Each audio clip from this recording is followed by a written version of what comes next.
अंगणवाडीतील विद्यार्थ्यांना पुरवठा करण्यात येणारा पोषण आहार हा निकृष्ट दर्जाचा असल्याचा व्हिडिओ एका अंगणवाडी सेविकेने आपल्या सोशल मीडियावरती पोस्ट केला होता आणि याच कारणास्तव आंबेगाव तालुक्यातील रेश्मा उर्फ देवयानी पारधी या अंगणवाडी सेविकेला सेवेतून निलंबित केलंय आणि त्यामुळे मोठा खरं तर असंतोष पसरलाय। आपल्यासोबत याबाबत बोलण्यासाठी राष्ट्रवादी काँग्रेस शरदचंद्र पवार पक्षाचे जिल्हाध्यक्ष देवदत्त निकम आहेत।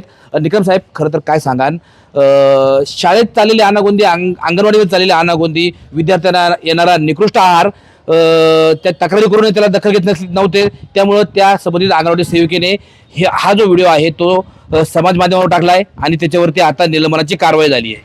29 जुलैला ज्यावेळी रेश्मा पारधी यांनी मुलांना शालेय पोषण आहारमध्ये वाटाणा जो खिचडीमध्ये टाकायचा होता, तर तो ज्यावेळी तयार करण्याकरता घेतला तर त्याच्यामध्ये मोठ्या प्रमाणामध्ये सोंडकिडे आढळले। त्याचप्रमाणे किडका सगळा तो वाटाणा होता जो शिजवला गेला त्याच्यातला निवडून, तर तो देखील कडक टणक स्वरूपाचा, तो शिजत देखील नव्हता। आणि ज्यावेळी तिच्या निदर्शनात ही गोष्ट आली का हा जर भेसळीचा माल आपण ह्या लहान मुलांना ज्यावेळी देतो, उद्या यांच्या आरोग्याला धोका पोहोचू शकतो आणि म्हणून याची शासनाने कुठंतरी दखल घेतली पाहिजे। म्हणून त्यांनी तो व्हिडिओ काढला, प्रसारमाध्यमांना पाठवला आणि याचा राग मनात धरून की बाल विकास विभागाने त्यांच्यावरती कारवाई, त्यांना ज्या मानधनावर ते काम करतात त्यांना सेवेमधून कायमचं कमी करण्यात आलं, असा अहवाल तालुक्यातून CDPO अधिकाऱ्यांनी जिल्हा परिषदला पाठवला आणि त्यांनी तिला कमी केलं। हे शासनाच्या निकषामध्ये तुमच्या ज्या निर्णय GR मध्ये असेल का शासनाची बदनामी होते म्हणून सोशल मीडियावर काही टाकू नका। आमचं म्हणणं आहे का शासनाचेच अन्न प्रशासन विभागाचे अधिकारी सन्माननीय आयुक्त तुकाराम मुंडे साहेब यांनी जी मोहीम हातामध्ये घेतलेली आहे का भेसळ आपल्याला रोखायची आणि महाराष्ट्र सुदृढ झाला पाहिजे, त्यांना चांगल्या प्रकारचं खाणं लोकांना मिळालं पाहिजे, याकरता त्यांनी जी मोहीम भेसळखोरांच्या विरोधात घेतली आहे त्याचाच एक विचार मनामध्ये घेऊन त्या बिचाऱ्या महिलेनं हे केलं। याच्यात काही चुकीचं आहे असं मला अजिबात वाटत नाही, म्हणून तिच्यावर केलेली कारवाई तात्काळ मागे घेणं गरजेचं आहे। उद्या त्या मुलांना जर काय झालं असतं, जबाबदार रेश्मा पारधीलाच धरलं असतं आणि तिच्याबरोबर जी मदतनीस आहे अंगणवाडीची त्या नंबरवाडी ठाकरवाडीच्या महिलेला धरलं असतं, म्हणून तिच्यावर केलेली कारवाई ही मागे घेणं गरजेचं आहे। खरं तर फक्त अंगणवाडीच्या विद्यार्थ्यांना पुरवणारा आहारच निकृष्ट नाही, तर अंगणवाडीच्या माध्यमातून ज्या स्तनदा माता आहेत किंवा जी लहान बालकं आहेत यांना सुद्धा जो आहार पुरवला जातो हा सुद्धा आहार निकृष्ट असल्याचा आरोप रेश्मा पारधी यांनी केलाय। बरोबर आहे, हे काही गेल्या अनेक दिवसांपासून या शालेय पोषण आहाराच्या संदर्भामध्ये चर्चा होतात।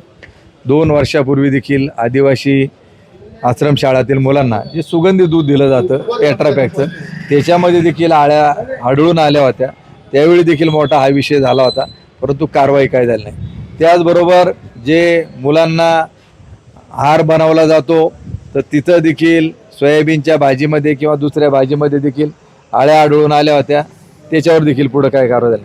आमचं म्हणणं आहे का जसं तिच्यावर तुम्ही कारवाई केली फक्त बदनामी होते म्हणून, पण हा किडका माल, निकृष्ट दर्जाचा माल मोठ्या दराने जे टेंडर घेतात, सप्लाय करतात, तर तो जो ठेकेदार आहेत त्याचं कॉन्ट्रॅक्ट त्या ठिकाणी टर्मिनेट केलं पाहिजे।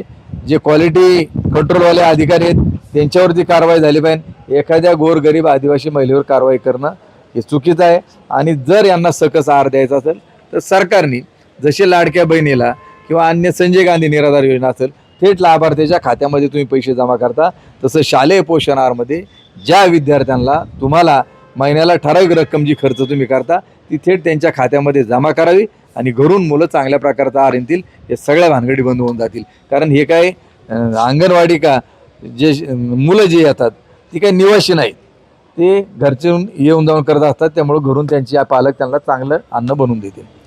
खरं तर हा जो पोषण आहार आहे, मग तो अंगणवाडीचा असेल किंवा शालेय पोषण आहार असेल किंवा आदिवासी विद्यार्थ्यांना पुरवला जाणारा अन्न असेल, याच्या नेहमी तक्रारी होत असतात। या तक्रारीवरती कुठे दखल घेतली जात नाही, त्यामुळे जे पुरवठादार आहेत ते पुरवठादार आणि अधिकारी यांच्यात काही संगनमत आहे का तुम्हाला वाटतं का?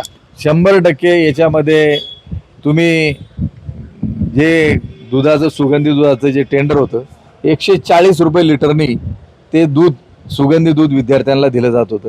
आज शेतकऱ्याचं दूध 35-40 रुपये लिटरनी त्याला भाव मिळत नाही आणि याच्यामध्ये थोडंसं काहीतरी ॲड करून आणि ते देखील दर्जेदार नसतं आणि याच्यामध्ये मोठ्या प्रकारचं डिलिंग होत असतं म्हणून आमचं म्हणणं आहे का हे सगळं बंद करा. थेट जे लाभार्थी आहेत किंवा ज्यांना तुम्हाला ते अन्न द्यायचे तर त्यांच्या खात्यामध्येच पैसे जमा झाले पाहिजेत, म्हणजे ह्या भानगडी सगळ्या थांबल्या जातील.